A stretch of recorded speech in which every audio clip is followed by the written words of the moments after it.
He's traveled all the way from Denmark to drop some serious knowledge on us. The conversion Viking himself, Michael Aagaard.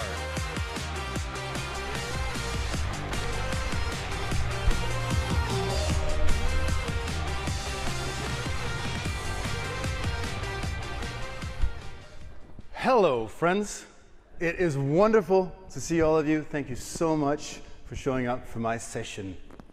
Today, I'd like to start with a story. And it's the story of the very first time I experienced the dark side of marketing. It happened to me when I was only 6 years old. So in order to tell the story, we have to travel back in time. And we're going way back to the 1980s, because that's how old I am. Back then, of course, we didn't have the internet, we didn't have smartphones, we didn't have social media. So the main medium through which I was exposed to advertising was the comic books I read.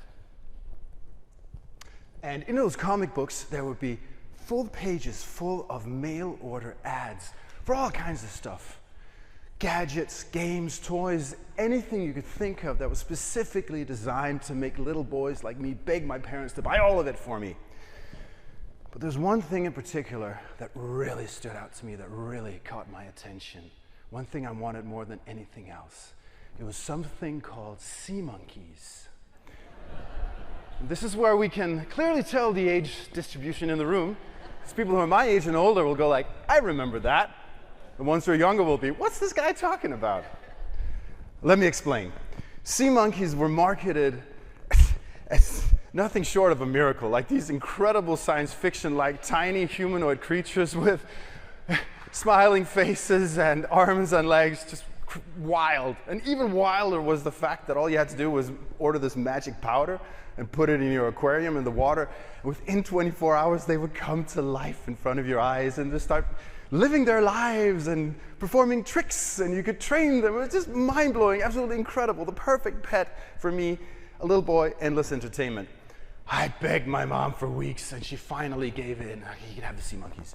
And I clearly remember filling out the form. This is not an online form. This is a physical form cut out of the comic book, filled it out by hand, in the envelope with money, sent it, waited weeks. For me, it felt like years. My anticipation, my expectations grew and grew and grew until finally one day the magic powder arrived, put it in the tank, could hardly sleep that night, and then it was the moment of truth. Time to see the sea monkeys. I looked into the tank, and what I saw had nothing to do with a monkey. This is what I saw. Shrimp! Boring shrimp floating around in the water. No magic underwater kingdom, no incredible aquatic apes, no backflips, nothing, no entertainment, just shrimp floating in the water. They look huge here, they're tiny, I could hardly see them. So it turns out sea monkeys were dried shrimp eggs. And when you put them in the water, well, then they come back to life. You rehydrate them. Imagine me, 6 years old. I was heartbroken. I'd never experienced this kind of disappointment before, and it was on many different levels. There's like the obvious, like the difference between what I had been sold, what I thought I was getting, and what I actually got. And then there was the disappointment in humanity. I realized there are people out there who do this on purpose, who lie and cheat just to get your money. So it changed me. It changed me as a human. It changed me as a consumer. I became very skeptical. I never looked at these ads again with the same childlike amazement. I was like, no, you're just trying to get my money. And so you may think I'm being melodramatic. I'm not. This is a very natural reaction to disappointment. And I'm willing to bet that every single one of you here have had similar experiences. Probably many. You probably don't have to think back to childhood to recall one. But while we all know intuitively, we all understand that disappointment is not nice, we try to avoid it, I think we fail to understand how much of an impact it actually has on our behavior, not least online, not least when it comes to making donations or giving gifts to a certain cause. So my point today is that if we truly want to understand human behavior and actually be able to change it, we have to understand what disappointment is, how it works, and how it affects our behavior. And that's exactly what we'll be looking at today. I'll dive a bit deeper into the psychology, the neuroscience behind disappointment. We'll look at some practical examples. And then I'll also try to give you some actionable stuff, some tools you can take with you that will help you identify where you could possibly be letting down your donors and what to do about it. I do want to be completely honest that I haven't worked in the nonprofit space for a while now, but I've tried to adapt this presentation to you. So the practical stuff, I've been working with NextAfter to make it relevant, or very relevant to you guys, but also everything I'm talking about today, I would argue, is extremely relevant for your world. If we were to ask a psychologist to explain what disappointment is, they will say something like this. It's the emotional pain we feel when our experience of reality doesn't match our expectation of reality. A practical way of thinking about it, a practical way of framing it, is to think of disappointment as the gap between expectation and reality, the expectation gap. The greater the gap, the greater the disappointment, the greater the emotional pain, and the greater the resentment towards the source of that disappointment. Let's look at an example of how the expectation gap could unfold in an online scenario. When I was putting together this talk, I was looking for examples, and someone reached out to me on LinkedIn with what I think is a very good example. So my friend who reached out here, he was very excited. He was going on a vacation with his family, his wife, his kids. They're going to Portugal, and they're going to see Portugal from this historic train, like this beautiful perspective on the country, and it's going to be magical. They're so excited. So he's just going to buy these tickets real quick, and they'll be off on this amazing vacation. That's the expectation going in. Expectation gap starts popping up here and there, basically from the beginning. He was a little bit surprised by how cumbersome it was to buy these tickets. For example, in order to even look up tickets, he had to create an account. He had to register. And this is step 1 out of 3. He was also surprised by the sheer amount of information he had to fill out. So let's start scrolling. If anyone has to go to the bathroom, you can do it now. Just take a while. Scrolling halfway through, scrolling, still scrolling, scrolling.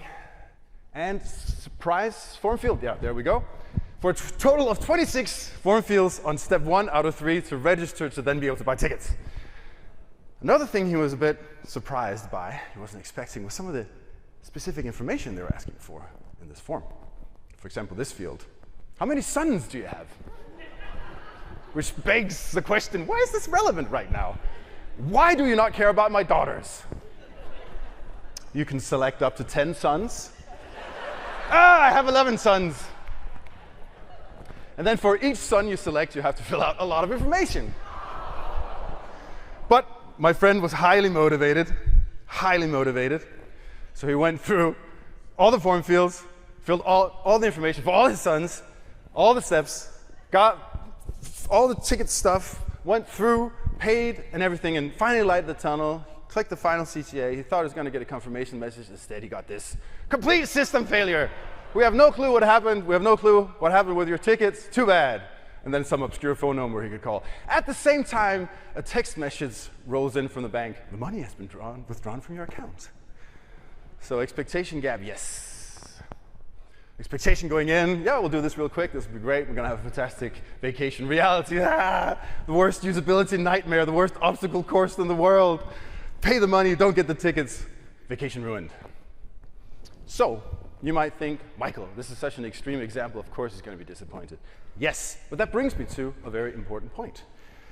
It doesn't take anything near this extreme to make users, to make people online feel very disappointed. I know this because I conducted quite a bit of research for this presentation, partly because it didn't exist. When it comes to the specifics of how disappointment affects online behavior, there was nothing there. I could not find a single white paper, so I took it upon myself to do a lot of research.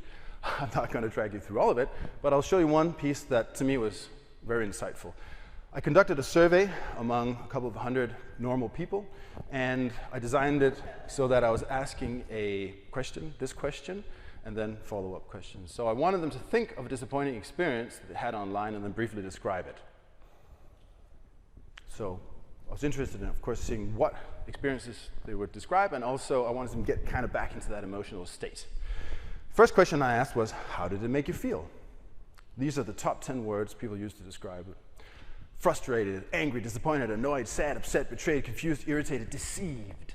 I think we can agree these very powerful negative emotions that we do not want our users, or in your case, your donors, to feel after they've gone through your online experience.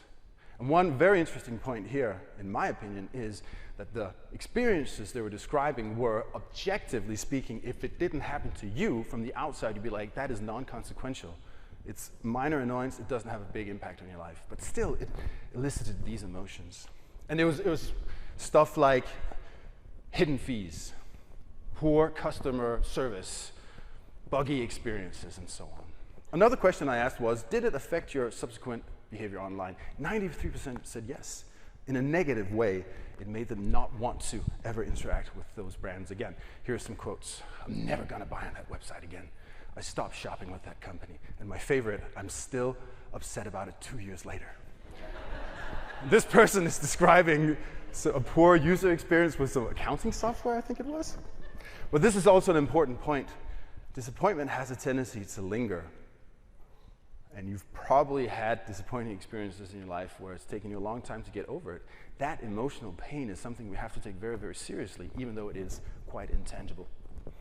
Okay, so specifically among donors, okay, I was talking to the folks from NextAfter to better understand like common causes of disappointment. And there are many, but I chose like 4 very common ones, and partly because these are things that you can absolutely do something about relatively easily. I have to be careful saying that. That's my impression. So one of the big ones is just lack of acknowledgement, lack of gratitude when someone has donated.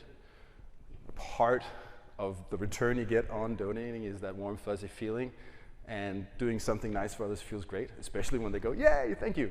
So not acknowledging it, very common source of disappointment. Pure communication and follow-up. When you feel strongly enough about a cause that you give your hard-earned money to it, it's kind of, you want to be part of that world. You want to know what's happening. You want to feel something back. And a big part of that is communication and follow-up. Am I making a difference here? Another one is general lack of transparency. What are the funds being used for, et cetera, et cetera. Just let me understand what you guys are actually doing and how I'm actually helping. And then this one, excessive donation requests.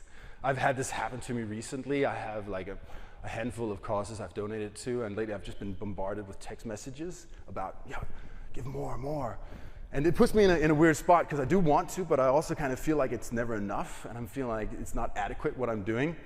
I mean, selfish thoughts on my part, but nonetheless, it doesn't necessarily feel really good. And then also what they were saying at NextAfter was there were some instances apparently where information had been shared across charities, so suddenly people were getting emails from organizations they weren't familiar with. So these are things that you can relatively easily follow up on, and just a thing like acknowledgement, for example, it's basically as simple as making sure that there's some kind of a confirmation afterwards or an email that confirms that, yeah, we're really happy for what you did, you made a big difference. Okay, going back to the survey, one question I asked, also the last one, was what stands out to you most from this disappointing experience? And across the board, essentially what people were describing was the expectation gap. I thought this was going to happen. I came into it expecting this, and this completely other thing happened. That was not good, not better than I expected. And this brings me to a very important point here.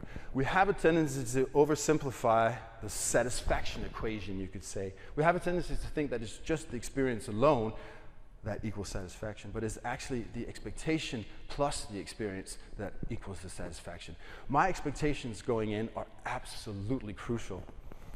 An example, first time I gave this talk and I mentioned the sea monkeys scenario, someone came up to me afterwards and said, I had a different experience. They blew my mind. And I was like, how is that possible? And this guy was like, it turns out, so he was a bit older than me, so he wasn't as naive. He didn't fall for it in the same way. He was not expecting humanoid creatures coming to life. He expected nothing to happen. So when he saw a shrimp, he was like, this is insane. So completely different expectations. So for him, it was a good experience. So keeping that in mind, let's try to get a little bit practical and do an expectation gap analysis. Part 1. Part 2 is coming later. Duh. Let's talk about how to do an expectation measurement. And so this is something that can be really, really helpful. For example, well, there's many different ways you can use it. My example here is in usability testing. For you guys, like an obvious part of the funnel here, of course, would be the donation funnel itself. Involves a form and all kinds of stuff like that. So instead of just measuring the experience itself, we try to do a pre-test expectation measurement and then a post-test experience measurement, and then we can compare the two. So pre-test, we would say, how easy or difficult do you expect filling out this donation form to be? And then they can score it from 1 to 5. They've not done it yet, this is their expectation. Then post-test, we say, so how easy or difficult was it to fill out this form? And then they score it on 1 to 5. So for example, if you're going in and you expect it to be very easy, a level 1, and it turns out to be a level 5, we got to pay attention to that, because that is not a good experience, and very likely they will be quite disappointed. It's a very large gap here. If you go in expecting a difficulty level 5, and it is a difficulty level 5, that's not going to be a great experience, but it's nowhere near as bad as compared to if I was expecting something much better. And then, of course, the ultimate is you're expecting a 5 and you get a 1. That's when you make people very, very happy. Okay, so we've talked about the negative expectation gap when reality underdelivers, but there's also the flip side, the positive expectation gap, when reality overdelivers on our expectations, when it's much better than we could have imagined. The best, cleanest example I have of this is this toddler eating bacon for the first time. So he has a taste of it, and then he goes into what I can only describe as a bacon trance, and he keeps chanting, bacon, bacon, bacon, louder and louder. It's probably the first word he ever spoke. So he'll never forget this experience. This is permanently stored in his memory now. He'll never forget bacon, and the next time he sees bacon, he'll be like, I need that bacon, bacon, bacon, bacon. So this is, of course, a cute example, but it actually, the underlying process here is fundamental to human survival.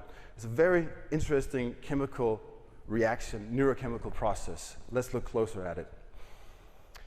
It involves dopamine. Dopamine is a very important neurochemical. It's involved in many different processes. The most important thing to know about dopamine is that it plays a critical role in anything involving motivation or focus, any goal-orientated behavior. You could think of dopamine as the molecule of motivation. So when we make a prediction about a certain outcome, a reward, a positive outcome, when we form an expectation, dopamine goes from the baseline firing rate and it spikes.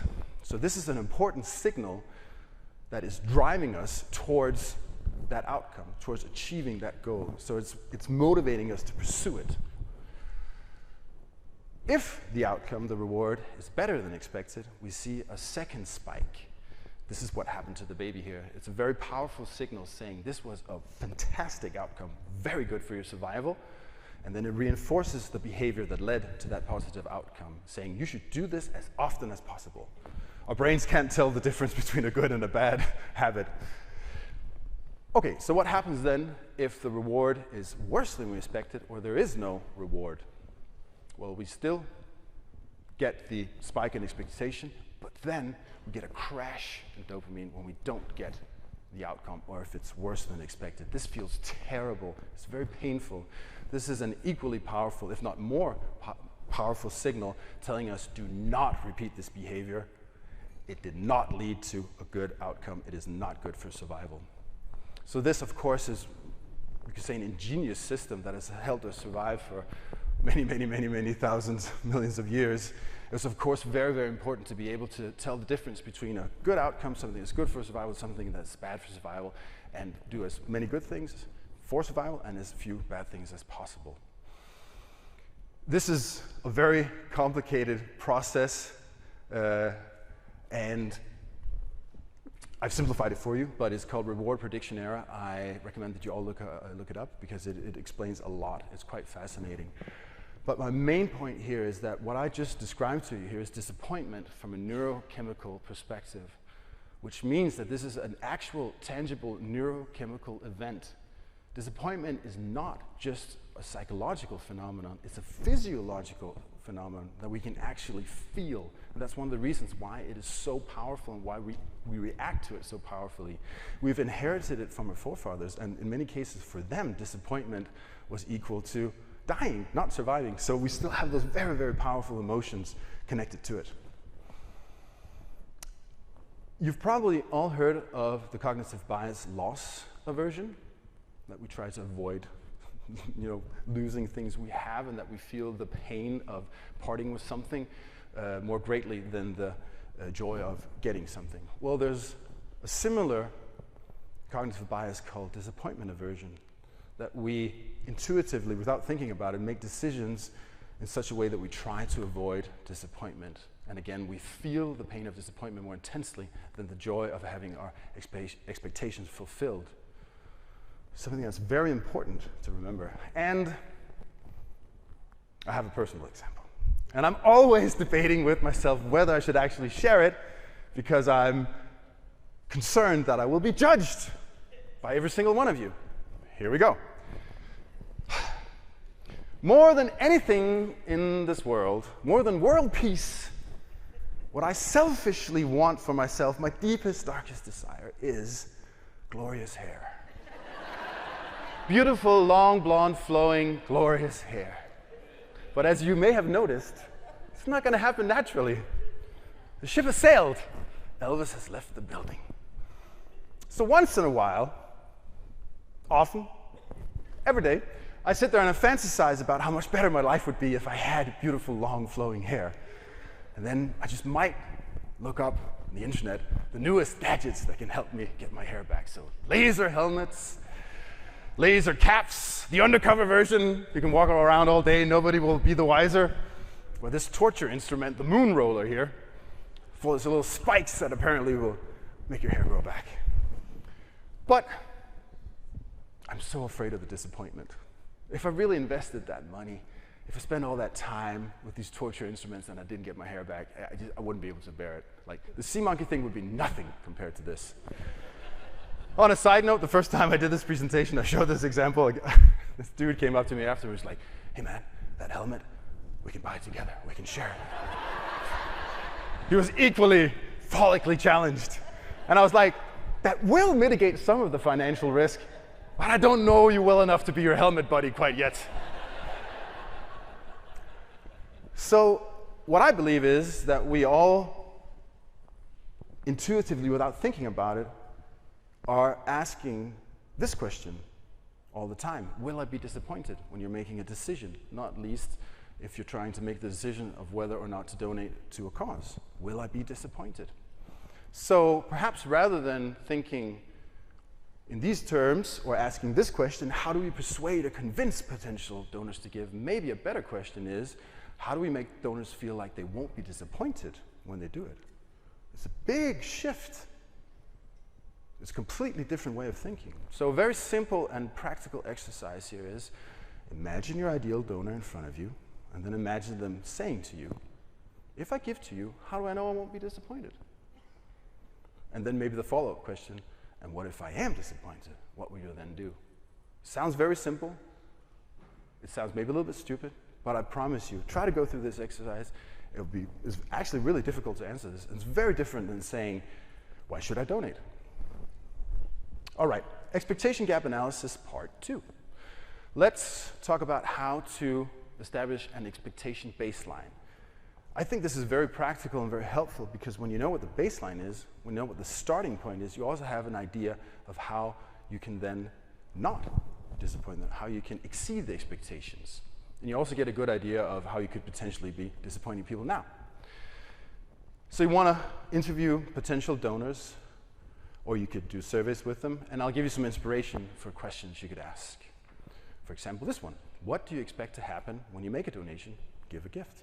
And we want to know like immediately after and also long term. So if you ask me, it'd be something like, well, I certainly expect you to acknowledge it. I expect you to show some kind of gratitude. And then I also expect that you're going to like keep in touch with me and maybe tell me how I help make a difference. Another question, what are some outcomes you look forward to after making a donation?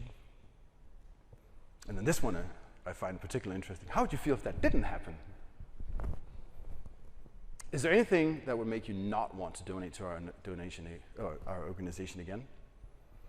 And what kind of communication or follow-up would you like from us after you make a donation? And this one I think could be quite interesting. What could make you feel really good about making a donation? Moving on, another negative consequence of disappointment is that it leads to distrust. And it absolutely destroys source credibility. If you think back to a disappointing experience you had with another human, it could be like a boss, it could be a romantic relationship. You probably know that their source credibility is out the window. You don't trust them anymore. You hurt me once before. How do I know you're not going to do it again? Well, it's the same. We act the same way towards brands or organizations that we do with people. Brian Kuhlman said it very well. Trust does not drive behavior. Distrust stops it. It leads to what is known as trust erosion, where we go from trust or from brand loyalty to distrust to brand spite. And if the disappointment is strong enough, we kind of turn into vigilantes. I've been a vigilante many, many times. Like when I get sufficiently disappointed by an experience with a brand, I'm like, I want revenge. Like I want the world to know how they wronged me. Like anywhere possible where I can write a scathing review, I'll do it. And I'll tell everybody else how terrible they are. But there's a solution for this, or there's an interesting phenomenon that is known as the service recovery paradox, which is if you really disappoint someone, a customer, a donor, and you then afterwards listen to them, take them seriously, and then help them, maybe you exceed their expectations, they will become even more loyal. So there's light at the end of the tunnel. You can't avoid disappointing some donors, but if you take them seriously and you help them, it can make a huge difference. And of course, this is a very dangerous strategy. I'm not recommending that you per se try to disappoint everyone and then try to help them make it better. That's not what I'm saying. I have one example from my own life here. I do quite a bit of wildlife photography. At one point, I was living in Canada, and I was going to do a little exhibition with my art. So I ordered from Vistaprint a bunch of prints and calendars and stuff. It was pretty important that I got this because I didn't really have an exhibition without it. So I ordered in pretty good time, and they sent it, Royal Canadian Mail, I think it's called. They sent it all the way from the East Coast, thousands of miles over to the West Coast in BC where I was, and then they lost the package in the sorting facility half an hour from where I lived. I was losing my mind. I was desperate, and I was just contacting them all the time. There was no help to get. I was so angry and frustrated and scared that I wouldn't get the package. So in the end, I called up Vistaprint, and I said, I understand that you're not directly responsible for this, but I think you should know that this is a horrible experience. And immediately the guy on the phone said, no problem, sir. I'll send another package, another order right away. We'll expedite it. You'll have it the day after tomorrow. I was like, what? And I said, but what if I get the other one? He said, then you'll have two, sir. And I said, I think I just fell in love with you. And now I've been spreading the word about Vistaprint all over the world at conferences everywhere. I've actually had people from Vistaprint in the audience who are like, hey, thank you, man. I had exactly the opposite experience with Meta when my business account was hacked. And long story short, I found a backdoor. I found a way of actually getting a hold of the support, which is not possible. But I only did that after I'd gone through every single support article they have, done everything possible I could to recover the account. So I wrote a very long email explaining everything in detail, everything I had done. I was desperate, I need your help.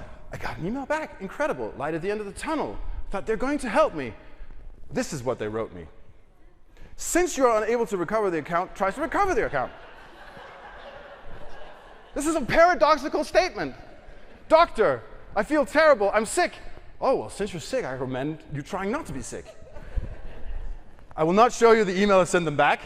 You would be disappointed in me as a human being if you saw what I wrote. Okay, almost at the end here. Main points. Mind the expectation gap. It's real. It has dire consequences for your organization. And disappointment is a conversion killer, no matter what that conversion is. And I would say especially if it revolves around a donation or a gift. I hope what I have shown you today has helped you think maybe a little bit differently about this, and I hope some of the practical stuff I've shown you can help you work with this in real life. But more than anything, I hope that you weren't disappointed. Thank you.